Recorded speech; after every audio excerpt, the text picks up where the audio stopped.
Welcome to Absolute Nianema, the series that's dedicated to talking about the members of the Cinema Nights niche, and this time we're talking about a welfare 5-star because that way it's shorter for me in the editing room, and you have no excuse to not build them. That's right, we're talking about Kino Man, Tin Man, because he's just so fucking cool, while also serving a very important role in the Cinema Nights niche as one of the few debuffers in the niche, provided you aren't reaching for other inclusions.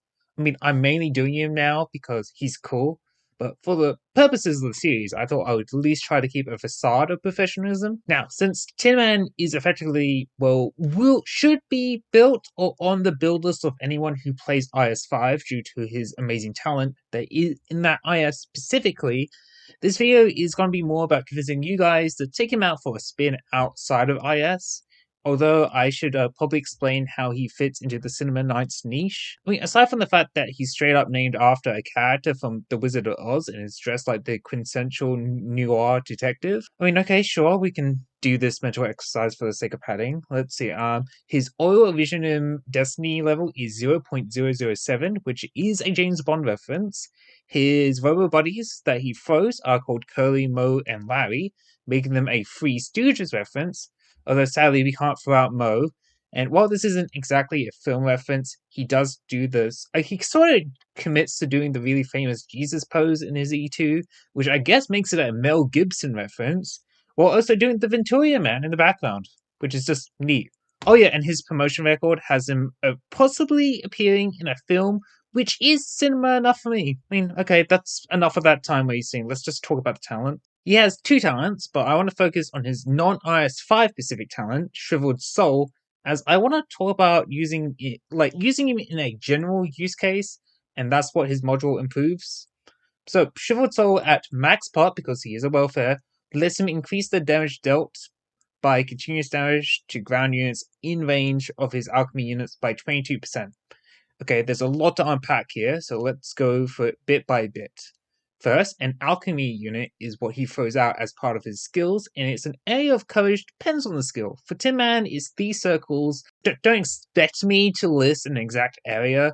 Neither I or the wiki know, so I recommend going by feel. This logic also applies to what counts as in range. Now, as for what counts as continuous damage, basically think blue poison or underflow. It works with anything that says I do this damage per second, which means yes, you can now buff everyone's favorite mystic casters, Brat Correction, Bind Machine, and Hat Cat. Sadly not Sleep Nuke though. Also works with Necrosis and Elemental Burst, and for some reason, Posy too. Yeah, I don't know how either, since I don't think it works with the other Burst Fire skills, but it's there and it buffs Posy. I'm like, okay. Now for the last part, yeah, 22% is alright.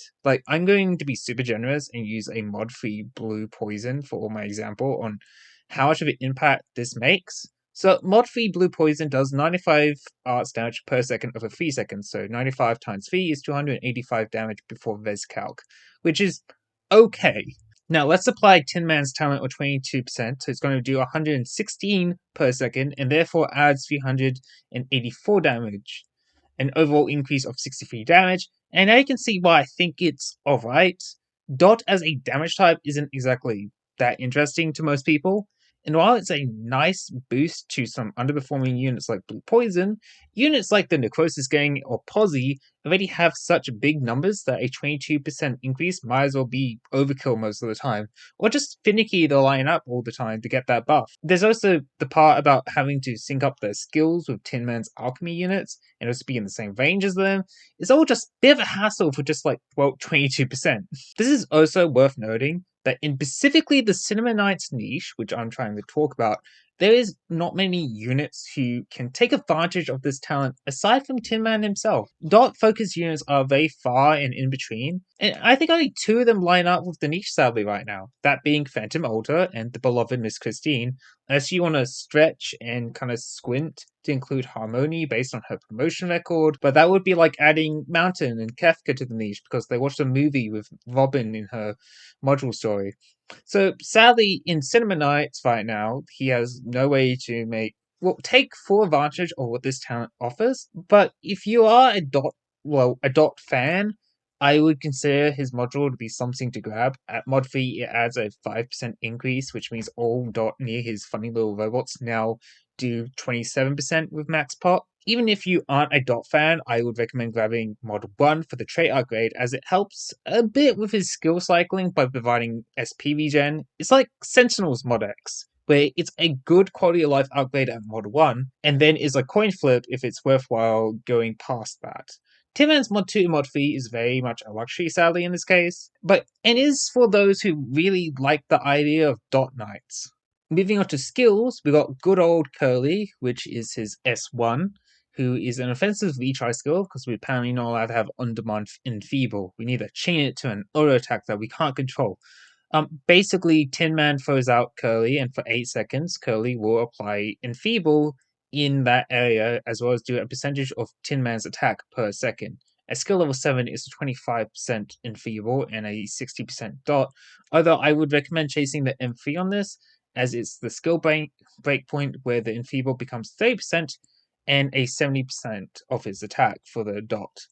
Now, unlike last time with Nian, I do have a normal Tin Man we can use. So normal, in fact, I'd even give him M3 on modules on either of his skills because I've just been too busy looking after my Pasquella. Don't look at me like that. Anyway, our average Tin Man with trust stats is 465 attack, so using skill level 7 numbers, which is 465 times 0.6, the damage is 279 per second, or 2232 if the full duration is applied before the usual res calc.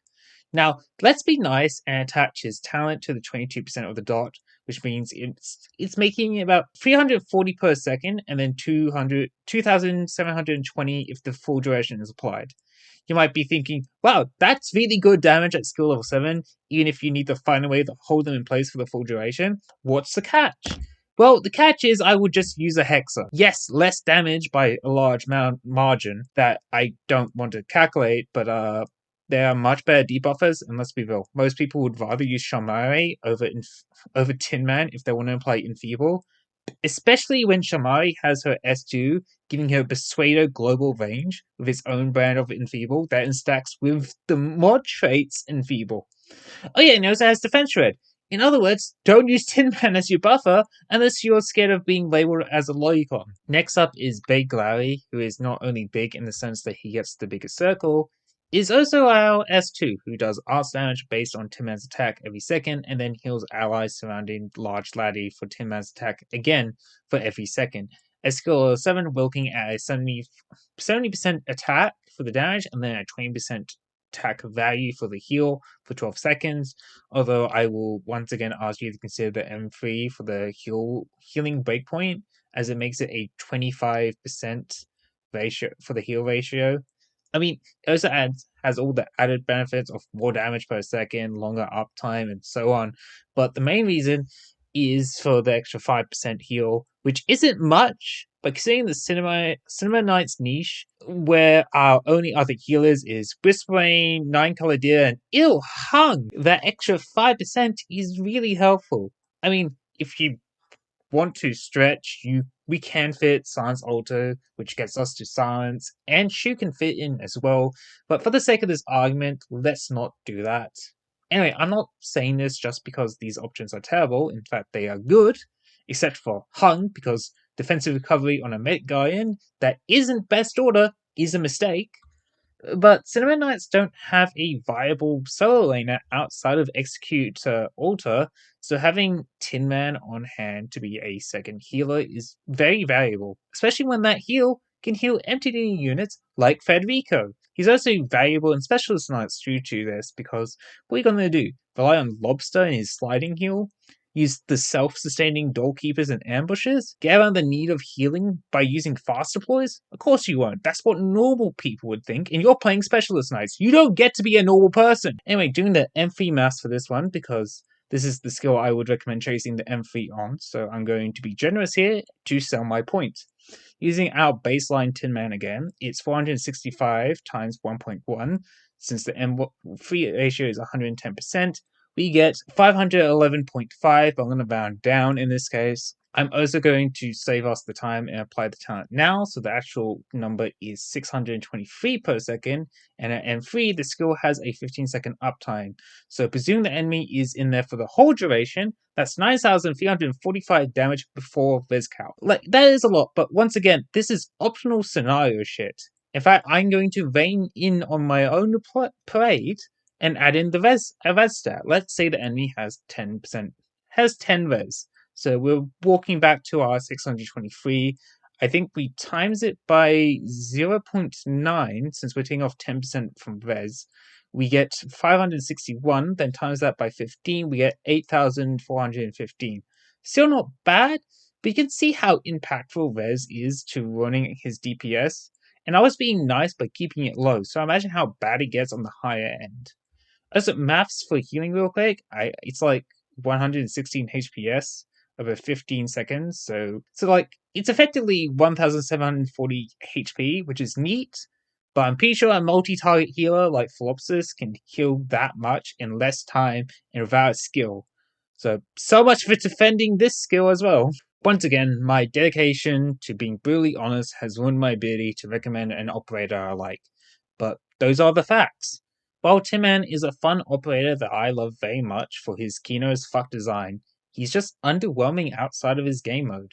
His role as a debuffer is outdone by hexes, and his role as a healer isn't that done well either. In fact, I'm pretty sure even Incarnation medics have better HPS and DPS than Tin Man's S2. That said, there is a flaw in my criticism, and it's the fact that I'm focused too much on a single half of his skill identity. Tin Man, at the end of the day, is a DPS who happens to moonlight as something else, depending on the skill.